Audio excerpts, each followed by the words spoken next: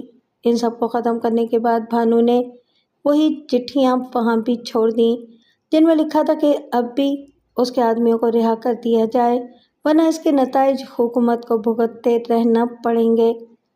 Major Bolton کو قتل کرنے کے بعد بھانو سدن پوری کی طرف نکل گیا۔ یہاں اس کی ملاقات لکھوا ہیر سے ہوئی، جو چھتروالی کا رہنے والا تھا۔ اس کے کھیت بھانو کے کھیت کے برابر تھے، اس طرح دونوں میں دوستی تھی۔ بھانو اس سے مل کر بہت خوش ہوا۔ لکھوا ہیر نے بھی کھلے دل سے بھانو کا خیر مقدم کیا تھا۔ وہ زبردستی ان تینوں کو اپنے گھر لے گیا۔ سدن پوری بھینسوں کا کاروبار کرتا تھا۔ دونوں میں بہت سی باتیں ہوئی تھیں، پرانی یادیں تازہ ہو گئیں۔ لکھوا نے کہا، بس اب 1-2 مہینے تک کہیں نہیں جانے دوں گا۔ نہیں لکھوا، میں تمہیں خطرے میں نہیں ڈالوں گا۔ میری زندگی ہر وقت بندوق کی گولی کے سامنے رہتی ہے۔ تم بال بچے والے آدمی ہو، میری وجہ سے۔ بس یار کو گالی مت دو، بچپن کی دوستی ہے، ایسی باتوں سے کون ڈرتا ہے؟ لکھوا نے کہا، اور پھر اس نے بھانو کو اتنا مجبور کیا کہ وہ لکھوا کی ضد کے آگے بے بس ہو گیا۔ ان دنوں بھانو لکھوا کے ہاں ہی مقیم تھا۔ جب تقسیم ہند کا اعلان ہو گیا، انگریزی حکومت لٹ گئی، پاکستان بن گیا، ہندوستان میں کانگریس حکومت قائم ہو گئی، سارا نظام ہی بدل گیا تھا۔ نئی نئی خبریں ملنے لگیں، پولیس کی ساری سرگرمیاں ختم ہو گئیں اور نت نئے ہنگامے جنم لینے لگے۔ بھانو اور اس کے ساتھی معطل ہو کر رہ گئے تھے۔ وہ خاموشی سے حالات کا جائزہ لے رہے تھے۔ راجستھان میں حکم چند بھاٹیہ نے اقتدار سنبھال لیا اور اصلاحات کرنے لگا، لیکن انگریز کے پٹھوؤں کے خلاف ابھی تک کوئی کارروائی نہیں ہوئی تھی۔ وہ آج تک آزاد تھے اور عیش کر رہے تھے۔ بھانو نے چند روز خاموشی سے گزارے۔ ان دنوں وہ اپنے دوستوں سے مشورے کرتا رہا تھا اور پھر مکمل مشوروں کے بعد اس نے ایک یادداشت حکم چند بھاٹیہ کو بھیجی، جس میں اس نے یہ لکھا تھا کہ انگریز سرکار چلی گئی، لیکن ابھی تک بھانو کی وجہ سے گرفتار ہونے والوں کی رہائی عمل میں نہیں آئی ہے۔ اس نے لکھا تھا، بھانو صرف اس لیے خاموش ہو گیا ہے کہ وہ کانگریس حکومت کے ساتھ تعاون کرنا چاہتا ہے۔ اس کی لڑائی انگریز حکومت سے تھی جو اب نہیں رہی۔ چنانچہ حکومت بھانو کے بارے میں اپنی پالیسی کا اعلان کرے تاکہ بھانو اپنے مستقبل کا فیصلہ کر سکے۔ یہ یادداشت حکم چند بھاٹیہ کو ملی تو وہ سوچ میں ڈوب گیا۔ اس نے اپنے مشیروں سے مشورہ کیا، لیکن یہ وہی لوگ تھے جو انگریز کے دور میں حکومت میں عیاشیاں کر رہے تھے۔ بھانو ان کی آنکھوں کا کانٹا تھا اور اس کی وجہ سے انہیں بڑے بڑے نقصانات اٹھانے پڑے تھے۔ چنانچہ انہوں نے بھاٹیہ جی کو الٹی پلٹی پٹی پڑھائی۔ انہوں نے کہا کہ بھانو نے راجستھان میں جو خونریزی کی ہے وہ معاف کی جانے کے قابل نہیں ہے، وہ ہمیشہ حکومت کے لیے خطرہ بنا رہے گا، اس لیے اس موقع سے فائدہ اٹھایا جائے۔ بھانو کو مطمئن کرنے کے لیے ان تمام لوگوں کو چھوڑ دیا جائے جن کی گرفتاری بے مقصد ہے، اس پر ہاتھ ڈالنے کے لیے کوئی گہری چال چلی جائے۔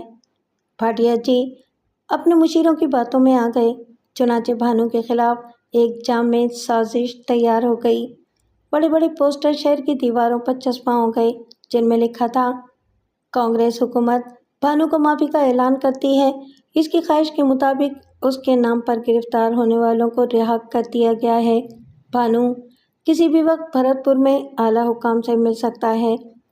ایک پوسٹر بابو لال کے ہاتھ لگا تو وہ خوشی سے ناچتا ہوا اسے لے کر بھانو کے پاس پہنچ گیا، جو ابھی تک سدن پوری ہی میں لکھوا کے ہاں موجود تھا۔ اس نے پوسٹر بھانو کے سامنے رکھ دیا۔ ابراہیم اور بھانو اس وقت بیٹھے ہوئے باتیں کر رہے تھے۔ لکھوا موجود نہیں تھا۔ ابراہیم نے پوسٹر پڑھ کر بھانو کو سنایا۔ تو اس کے چہرے پر خوشی کا تاثر پھیل گیا۔ اگر واقعی کانگریس سرکار نے میرا کہا مان لیا ہے تو وہ بڑا ہی اچھا قدم اٹھایا ہے۔ اس نے، میں فطرتاً برا نہیں تھا، ان انگریزوں اور اس کے پٹھوؤں نے مجھے برا بنایا تھا، لیکن اب اگر کانگریس سرکار پھر سے مجھے انسان بننے کا موقع دے رہی ہے تو بھگوان کی سوگند میں انسان بن کر بھی دکھاؤں گا۔ میں واپس چھتروالی چلا جاؤں گا، وہاں اپنی زمینیں دوبارہ حاصل کروں گا، چاہے اس کی قیمت کچھ بھی کیوں نہ ادا کرنی پڑے، اور اس کے بعد پھر سے پربھان سنگھ کسان بن جاؤں گا۔ زمینوں سے مجھے بڑا ہی پریم ہے، اور خاص طور سے وہ زمینیں جو میرے پرکھوں کی ہیں۔ ابراہیم کے چہرے پر البتہ گہری سنجیدگی طاری تھی۔ بھانو نے اسے دیکھا اور پوچھنے لگا، تو کیا سوچ رہا ہے یار ابراہیم؟ بھانو نے کہا، کوئی خاص بات نہیں بھانو، بس اس زمانے نے اتنے دھوکے دیے ہیں کہ اب کسی پر اعتبار کرنے میں بڑی مشکل پیش آتی ہے۔ ہاں یہ تو ٹھیک کہہ رہا ہے، پریشانی کی کیا بات ہے؟ اپنی حکومت ہے، اپنی سرکار ہے، ہم دیکھے لیتے ہیں کہ یہ سرکار ہمارے ساتھ کیا سلوک کرتی ہے۔ بھانو، میں بھی یہی چاہتا ہوں کہ پہلے سرکار کی باتوں کو اچھی طرح پرکھ لیا جائے۔ خود کو ان کے قابو میں دینا دانشمندی نہیں ہوگی۔ پہلے ہم دیکھ لیتے ہیں۔ اب تم یوں کرو کہ لکھوا سے اجازت لے کر باہر نکلو، پیش بدل کر پتہ چلاؤ کہ حکومت نے پہلے قدم کے طور پر کیا ان لوگوں کو آزاد کر دیا ہے جنہیں ہماری وجہ سے گرفتار کیا گیا تھا۔ ٹھیک ہے، ایسا کر لیتے ہیں۔ ویسے حکومت کو ہماری بات مان لینی چاہیے۔ ہمیں دکھ ہوگا اگر اس حکومت نے بھی ہمیں ڈاکو ہی بنے رہنے دیا۔ بھانو نے درد مندی سے کہا، اور اس کے بعد تیاریاں مکمل ہو گئیں۔ بھانو اور اس کے دونوں ساتھی بھیس بدل کر لکھوا سے اجازت لے کر باہر نکل آئے۔ وہ کئی بستیوں میں گئے اور خفیہ طریقے سے یہ معلومات حاصل کیں کہ کچھ لوگوں کو آزادی ملی ہے یا نہیں، تو پتہ چلا کہ حکومت نے اپنا قول نبھایا ہے۔ گرفتار ہونے والے اپنے گھروں کو واپس آ گئے تھے۔ حکومت نے ان کے ساتھ بہت اچھا سلوک کیا تھا، نقد رقم بھی دی تھی تاکہ اپنا کاروبار دوبارہ شروع کر سکیں۔ تینوں کو حکومت کے اس اقدام سے بڑی مسرت ہوئی تھی۔ پھر 10-15 دن کے بعد وہ دوبارہ سدن پوری واپس آ گئے اور لکھوا کے ہاں جمع ہوئے۔ اب کیا کرنا چاہیے لکھوا جی؟ کیا ہم چھتروالی چلے جائیں؟ میرا خیال ہے کہ چھتروالی جا کر ہم دوبارہ اپنا کام سنبھال لیں، لیکن حکومت نے تو یہ کہا ہے کہ بھرت پور میں حکومت کے اعلیٰ حکام سے جا کر ملو۔ یار، جنگلوں میں ہماری کافی دولت چھپی ہوئی ہے، پہلے اسے اکٹھا کر کے ایک جگہ جمع کر لیں۔ کم سے کم اس آشرم کی تعمیر تو ہو ہی جائے۔ میری بڑی خواہش ہے میری ابراہیم کہ میں اپنے باپ تیجا سنگھ کے نام پر اس آشرم کی مہورت کروں اور کم سے کم اس کا نام اس سنسار میں چھوڑ جاؤں۔ اس کے لیے پھر یہی بہتر ہوگا کہ تم حکومت کے اعلیٰ ارکان سے مل لو، بھرت پور چلے جاؤ اور اپنے آپ کو ان کے سامنے پیش کر دو۔ لکھوا نے مشورہ دیا۔ ابراہیم خاموشی سے یہ تمام باتیں سن رہا تھا، پھر اس نے گردن ہلا کر کہا، میں تمہیں اس کوشش سے روکوں گا نہیں، مگر ہوشیاری اب بھی ضروری ہے بھانو۔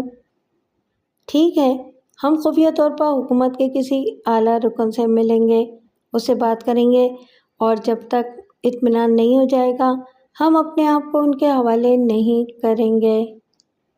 بھانو نے ابراہیم سے اتفاق کرتے ہوئے کہا، اور یہ بات طے ہو گئی۔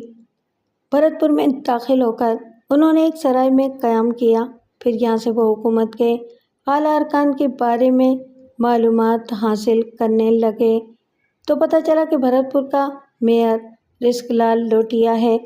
بھانو نے ایک چٹھی اس کے نام لکھی اور اس میں کہا کہ وہ ان سے ملنا چاہتا ہے۔ یہ ایک بہت بڑے زمیندار کا سالہ تھا اور یہ زمیندار بھانو کے ہاتھوں قتل ہو چکا تھا۔ چنانچہ بھانو کے لیے دل میں انتہائی کدورت رکھتا تھا اور اس کی موت کا خواہش مند تھا۔ بھاٹیا جی کو مشورہ دینے والوں میں یہ بھی شریک تھا۔ اب جو اسے بھانو کی چٹھی ملی تو اس نے دوبارہ بھاٹیا سے رابطہ قائم کیا۔ دونوں کے درمیان خفیہ گفتگو ہوئی اور طے یہ پایا کہ بھانو کو سازش کے جال میں جکڑنا ہے۔ تیسری رات جب لوٹیا جی اپنی خوابگاہ میں آرام کر رہے تھے، بھانو نے ان کی خوابگاہ کے دروازے پر دستک دی۔ وہ خاموشی سے ان کے مکان میں داخل ہوا تھا۔ دروازہ لوٹیا جی نے کھولا اور اپنے سامنے ایک لمبے تڑنگے دیو ہیکل جوان کو دیکھ کر حیران رہ گئے۔ اس جوان کا ان کی ساری کوٹھی سے کوئی تعلق نہیں تھا۔ کون ہو تم؟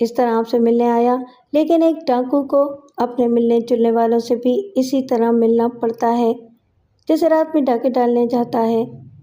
اوہ، تو تم بھانو سنگھ چوہان ہو؟ جی مہاراج، بھانو نے جواب دیا۔ لوٹیا جی کا بدن ایک لمحے کے لیے کانپ کر رہ گیا تھا۔ انہوں نے بڑی ہمت سے کام لیا اور بھانو کو اندر بلا لیا۔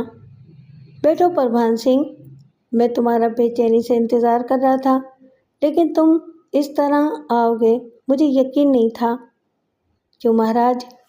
اس لیے کہ کانگریس سرکار تمہیں معافی دے چکی ہے، اب تم ایک معزز آدمی ہو، ایک اچھے شہری، چنانچہ تمہیں اس طرح روپوش نہیں ہونا چاہیے تھا۔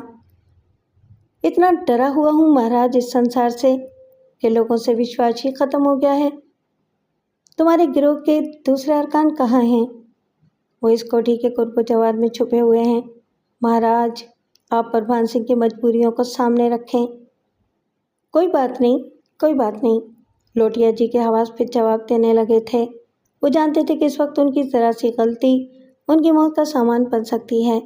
بھانو اتنا بے وقوف نہیں تھا جتنا انہوں نے سمجھ لیا تھا۔ پورے انتظامات کے ساتھ آیا ہے، اس بات سے لوٹیا جی نے یہ اندازہ بھی لگا لیا تھا۔ انہوں نے بڑی محبت سے بھانو کو بٹھایا اور اس سے باتیں کرنے لگے۔ تم کیا چاہتے ہو بھانو سنگھ؟ مہاراج، یہی چاہتا ہوں کہ اپنے پرکھوں کی زمین پر واپس لوٹ جاؤں، چھتروالی میں زمینیں خرید کر وہاں ہل چلاؤں اور وہی پروان سنگھ بن جاؤں جو اب سے کچھ عرصے پہلے تھا۔ حکومت تمہاری مدد کرے گی۔ اور کیا چاہتے ہو حکومت سے؟ بس مہاراج، ایک آگیا چاہتا تھا کہ وہ آشرم جو میں تعمیر کر رہا تھا اور جس کی تعمیر رک گئی تھی اسے مکمل کر لوں۔ میں تمہیں فوری طور پر اس کی اجازت دیتا ہوں۔ آشرم کی تعمیر کا کام جلد شروع کرا دو اور جس کا در جلد ہو سکے اسے مکمل کر لو۔ ہمیں کوئی اعتراض نہ ہوگا۔ اس کے بعد تم چھتروالی میں آرام سے رہو۔ مہاراج کی جے ہو، بھانو نے کہا۔ میں اپنی حکومت سے یہی امید رکھتا تھا، اس کے علاوہ میں اور کچھ نہیں چاہتا۔ بھانو تھوڑی دیر تک لوٹیا جی کے پاس بیٹھا رہا اور پھر اجازت لے کر باہر نکل آیا۔ اس کا رواں رواں مسرت سے کانپ رہا تھا۔ اس کے خوابوں کی تعبیر اس سے مل گئی تھی۔ باہر آ کر اس نے ابراہیم اور بابو لال کو ساتھ لیا اور پھر اسی رات وہ اپنی دولت سمیٹنے کے لیے چل پڑا جو جنگلوں میں مختلف جگہ پر پوشیدہ کر دی گئی تھی۔ ابراہیم البتہ ابھی تک پوری طرح مطمئن نہیں ہوا تھا۔ اس نے بھانو کو کچھ اور مشورے دیے۔ ان میں ایک یہ بھی تھا کہ آشرم کی تعمیر کا کام تو ہو مگر بھانو بالکل ہی منظر عام پر نہ آئے اور حکومت کی نیت دیکھ لی جائے۔ بھانو کو ابراہیم کی بات سے اتفاق نہیں تھا، لیکن دوست کی بات مان لینے میں بھی کوئی حرج نہیں تھا۔ چنانچہ اس نے مزدوروں کو اکٹھا کر کے ان کا کام مقرر کر دیا اور رقم ان کے حوالے کر دی کہ وہ آشرم کی تعمیر کے لیے جس قدر جلد ممکن ہو کام شروع کر سکیں۔ چنانچہ آشرم کی تعمیر کا کام شروع ہو گیا۔ بھانو قرب و جوار ہی میں تھا اور چاروں طرف کی خبر رکھ رہا تھا۔ اس دوران بے شمار افسوسناک خبریں ملی تھیں۔ مسلمان پاکستان ہجرت کر رہے تھے اور فسادات ہو رہے تھے اور پورے ہندوستان میں خون ریزی ہو رہی تھی۔ انہیں ان باتوں کا افسوس تھا، لیکن یہ انسان کی فطرت ہے جسے کوئی ایک فرد ختم نہیں کر سکتا تھا۔ آشرم تعمیر ہو گیا اور بھانو نے اس کی مہورت کی تاریخ بھی مقرر کر ڈالی۔ پھر اس نے پہلی بار منظر عام پر آنے کا فیصلہ کیا۔ دعوت نامے جاری کر دیے گئے تھے۔ چنانچہ اس روز بے شمار لوگ آشرم کے ارد گرد جمع تھے۔ بڑی دور دور کی بستیوں سے لوگ آئے تھے۔ حکومت کے اعلیٰ افسران بھی یہاں موجود تھے اور پولیس کے وہ بہترین افسران بھی جنہیں بھانو کی گرفتاری کا کام سونپا گیا تھا۔ پولیس عام آدمیوں کے بھیس میں یہاں موجود تھی۔ وردی میں صرف وہی لوگ تھے جو انتظامات کرنے کے لیے یہاں لائے گئے تھے۔ بھاٹیا جی کی آمد بھی متوقع تھی، لوٹیا جی پہنچ چکے تھے۔ بالآخر بھانو اپنے گھوڑے پر بیٹھ کر آشرم کے پاس پہنچ گیا۔ لوگ اسے دیکھ رہے تھے اور انگشت بدندہ تھے۔ یہی راجستھان کا وہ زلزلہ تھا جس نے وہاں خون کی ندیاں بہا دی تھیں، جس نے راجستھان کی دیہی آبادیوں میں لوگوں کا جینا حرام کر دیا تھا۔ موت ہر وقت ان لوگوں کے تعاقب میں رہتی تھی اور اس موت کا نام پربھان سنگھ چوہان تھا، اور اب یہ چوہان منظر عام پر آ گیا تھا۔ تمام لوگ انگشت بدندہ تھے، چاروں طرف سنسنی پھیلی ہوئی تھی۔ آشرم کا افتتاح ہوا۔ لوٹیا جی نے بھانو کے گلے میں ہاتھ ڈالے اور اس کے لیے توصیفی کلمات کہے۔ بھاٹیا جی اس مہورت میں شریک نہ ہو سکے تھے، اور پھر وہ وقت آ گیا جب پولیس کو اپنا کام کرنا تھا۔ لوٹیا جی نے کہا، پربھان سنگھ چوہان، تمہارے گروہ کے لوگ آج بھی تمہارے ساتھ نہیں ہیں۔ ان سے کہو کہ سامنے آئے۔ اب وہ ڈاکو نہیں بلکہ معزز شہری ہیں۔ وہ اپنے اپنے گھروں کو چلے گئے مہاراج، انہیں اپنے گھر سنبھالنے تھے۔ اب ہمیں بھی آگیا دیں، بھانو نے کہا۔ حالانکہ ابراہیم اور بابو لال مجمع میں موجود تھے، لیکن ابراہیم نے کہہ دیا تھا کہ بھانو جذباتی نہ ہو اور انہیں پیچھے ہی رہنے دیا جائے۔ ابراہیم واقعی زیرک انسان تھا، اس کا اعتراف بھانو کو ہمیشہ رہا۔ بہت سے مواقع پر ابراہیم کی ہوشیاری کام آ گئی تھی، ورنہ بھانو شکار ہو چکا تھا۔ لوٹیا جی پیچھے ہٹ گئے۔ بھانو اسٹیج سے نیچے اترا ہی تھا کہ دفعتاً چاروں طرف سے بندوقوں کی نالیں اس کے بدن سے آگ لگیں اور وہ تعجب سے منہ پھاڑ کر رہ گیا۔ یہ سب سادہ لباس لوگ تھے، لیکن پوری طرح مسلح تھے۔ ایک لمحے کے لیے بھانو بہت جگہ رہ گیا تھا، پھر اس کی آنکھیں خون کی طرح سرخ ہو گئیں۔ لوٹیا جی، یہ کیا ہے؟ اس نے دھاڑ کر پوچھا۔ جو ہونا چاہیے چوہان، حکومت نے تمہاری خواہش پوری کر دی، اب تم حکومت کی خواہش پوری کر دو۔ خون کی ندیاں بہانے والے بھانو ٹانکو کو حکومت آزاد تو نہیں چھوڑ سکتی۔ تمہارے لیے موت کی سزا تجویز کر دی گئی ہے۔ لوٹیا جی، یہ بے ایمانی ہے، وعدہ خلافی ہے۔ بھگوان کی سوگند، اس کے لیے میں تمہیں معاف نہیں کروں گا۔ تم نے دھوکہ دیا ہے، غداری کی ہے، میں تمہیں اس کی سزا ضرور دوں گا۔ لیکن سزا دینے والے تو اس مجمع میں موجود تھے۔ ابراہیم ادھار رکھنے والا کہاں تھا؟ مجمع کے کسی کونے سے فائر ہوا اور لوٹیا جی جو ابھی اسٹیج پر ہی کھڑے تھے خون میں نہا گئے۔ ان کی پیشانی کے چیتھڑے اڑ گئے تھے۔ گولی کی آواز سنتے ہی مجمع میں بھگدڑ مچ گئی اور پولیس والے بھی ہجوم کا شکار ہو گئے۔ بھانو بھلا اس موقع سے کیوں نہ فائدہ اٹھاتا؟ اس نے ایک پولیس والے کی بندوق چھین لی اور قرب و جوار میں کھڑے پولیس افسران پر فائرنگ شروع کر دی۔ دوسری طرف ابراہیم اور بابو لال نے تباہی مچا دی تھی۔ پولیس والے مجمع پر گولیاں نہیں برسا رہے تھے۔ اسی دوران ایک پولیس والے کی گولی بابو لال کے دل میں پیوست ہو گئی اور اس نے ایک کرا کے ساتھ دم توڑ دیا۔ بھانو نے بابو لال کی لاش دیکھی اور پھر جھک کر اس کا خون پیشانی سے لگا لیا۔ اس کے بعد وہ گولیاں برساتے ہوئے پیچھے ہٹنے لگے۔ دوڑتا ہوا مجمع ان کی ڈھال بنا ہوا تھا، اس لیے وہ بچ نکلنے میں کامیاب ہو گئے اور پھر انہیں ایک گھوڑی مل گئی اور دونوں اس پر سوار ہو کر جنگلوں میں جا گھسے۔ پولیس ان کا پیچھا کر رہی تھی اور مسلسل ان پر گولیاں برسا رہی تھی، لیکن بالآخر وہ پولیس سے دور نکل آنے میں کامیاب ہو گئے۔ لوٹیا جی موت کے گھاٹ اتر گئے تھے۔ مجمع میں بے شمار لوگ ہلاک ہوئے تھے اور سینکڑوں زخمی ہو گئے تھے۔ لوٹیا جی کی چال ناکام ہو گئی تھی، لیکن بھانو پر بھی ضربے کاری لگی تھی۔ جنگل کے ایک اندرونی حصے میں بھانو نے گھوڑی روکی۔ اترو ابراہیم، گھوڑی یہاں چھوڑ کر ہم آگے چلیں گے، پولیس ابھی تک پیچھے ہے، اس نے کہا اور نیچے اتر آیا۔ مجھے سہارا دو بھانو، میں تمہارے سہارے کے بغیر نیچے نہیں اتر سکتا۔ ابراہیم کی آواز بے حد کمزور تھی۔ بھانو چونک پڑا۔ اس نے جلدی سے ابراہیم کو نیچے اتارا اور پھر غم و اندوہ سے اس کی آواز رند گئی۔ ابراہیم، کیا ہوا میرے یار؟ اس نے ابراہیم کے خون میں نہائے بدن کو دیکھتے ہوئے کہا۔ بس یار، یہیں تک ساتھ تھا، لیکن تمہارے لیے پریشان ہوں۔ میری پیٹھ میں 3 گولیاں گھسی ہوئی ہیں، پولیس نے پیچھے سے گولیاں چلائی تھیں، شکر ہے کہ تم آگے بیٹھے ہوئے تھے۔ نہیں ابراہیم، تو نہیں مرے گا، مجھے تیری ضرورت ہے ابھی مجھے بہت کچھ کرنا ہے۔ بھانو رو پڑا۔ میری ایک بات مان لے بھانو، بس آخری بات، اس کے بعد تجھے کچھ نہ کہوں گا، وعدہ۔ لوٹیا نے غداری کی تھی وہ مارا گیا، اب کسی اور کو نہ ماننا، ابھی راستے چھوڑ دے۔ اور ابراہیم کے منہ سے خون ابل پڑا۔ وعدہ کر یار، وعدہ۔ اس نے ہاتھ آگے بڑھا دیا اور پھر اس کا ہاتھ نیچے گرنے لگا، لیکن بانو نے روتے ہوئے اس کا ہاتھ پکڑ لیا۔ سرد اور بے جان ہاتھ تھام کر اس نے ابراہیم سے وعدہ کیا۔ ابراہیم کی ادھ کھلی بے جان آنکھوں میں مسکراہٹ تھی۔ میرے یار نے مجھ سے وعدہ نہ لیا ہوتا تو خدا کی قسم راجستھان میں کانگریس حکومت کو ایک بار پھر خون میں نہلا دیتا۔ مگر ہمارا دل ٹوٹ چکا تھا۔ اپنے یار سے کیے ہوئے وعدے کو ہم نے نبھایا اور اس کی لاش کو دفن کر کے جنگلوں میں نکل گئے۔ اب اپنی کوئی منزل نہیں تھی، بے یار و مددگار پھر رہے تھے، ساری دنیا میں کوئی دوست نہیں تھا۔ پھر ایک قافلہ پاکستان کی طرف ہجرت کرتا ملا۔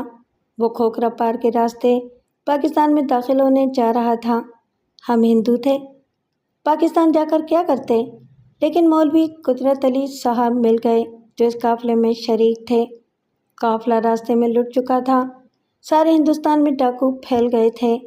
مولوی صاحب کی بیوی اور 3 بچے راستے میں مارے گئے تھے اور اب ان کی صرف ایک بیٹی بچی تھی جسے عزت کے ساتھ لے کر پاکستان میں داخل ہونے کی خواہش ان کے دل میں تھی۔ مولوی صاحب اتنے غمزدہ تھے کہ ہم اپنا غم بھول گئے۔ ہم نے انہیں یہ نہیں بتایا کہ ہم ہندو ہیں۔ کچھ ایسی محبت ہو گئی ان سے کہ ہم ان کے ساتھ ہی پاکستان میں داخل ہو گئے اور پھر میرپور پہنچ گئے۔ غموں سے نڈھال مولوی قدرت علی بیمار تھے، انہیں چھوڑنے کو جی نہیں چاہا اور ہم ان کی خدمت کرنے لگے، لیکن بیوی بچوں کے غم نے انہیں اندر سے کھوکھلا کر دیا تھا۔ دن رات روتے تھے اور کہتے تھے کہ وہ سب تو ساتھ چھوڑ گئے، اب حمیدہ کا کیا ہوگا؟ حمیدہ ان کی بیٹی تھی جو شادی کے قابل تھی، وہ باپ تھے، اپنے منہ سے دل کی بات کہہ نہیں سکتے تھے، لیکن ہم ان کے دل کا حال جانتے تھے۔ اور پھر بھیا، ہم سے ایک باپ کی یہ مجبوری دیکھی نہ گئی۔ ایک دن ہم نے مولوی صاحب سے اپنے بارے میں سب کچھ کہہ دیا۔ مولوی صاحب حیران رہ گئے تھے۔ ہم نے ان سے کہا، مولوی صاحب، اپنا یار ابراہیم مسلمان تھا، کیا ہم مسلمان نہیں ہو سکتے؟ ضرور ہو سکتے ہو بیٹے، کیا تم دل سے یہ چاہتے ہو؟ ہاں مولوی صاحب، ہمیں مسلمان کر کے اپنی بیٹی سے ہمارا بیاہ کر دو، ہم اسے سنبھالیں گے۔ ہم نے کہا اور مولوی صاحب خوشی سے پاگل ہو گئے۔ ہماری اس بات نے انہیں نئی زندگی دے دی تھی۔ انہوں نے ہمیں کلمہ پڑھایا اور پھر اپنی بیٹی سے ہمارا نکاح کر دیا۔ اس چھوٹی سی خوشی نے مولوی صاحب پر بہت اچھا اثر ڈالا تھا۔ اس کے بعد وہ تقریباً 11 سال جیے۔ ہم میرپور میں ہی ایک دکان پر نوکر ہو گئے تھے اور ہمارے 2 بیٹے ہو گئے تھے۔ مولوی صاحب مر گئے تو ہمارا دل میرپور سے اچاٹ ہو گیا اور ہم کراچی آ گئے۔ اب ہم پوتی پوتے والے ہیں، ہمارے بچے نوکری کرتے ہیں اور اللہ کا فضل ہے کہ عزت سے گزر ہو رہی ہے۔ مولوی صاحب نے ہی ہمارا نام دین محمد رکھا تھا، مگر اب اس گودنے کو کیا کریں جو ہمارے ہاتھ پر لگا ہوا ہے۔ جب ہماری نگاہ اس پر پڑتی ہے تو ماضی ہماری آنکھوں میں آ جاتا ہے۔ ہم نے یہ کہانی اپنے سینے میں دفن کر لی تھی، مگر بھائی، اب تم ہمیں اس بڑھاپے میں رسوا کرنے پر تلے ہوئے ہو تو ہم کیا کریں؟ میاں دین محمد یا بھانو چوہان کی کہانی ختم ہوتی ہے۔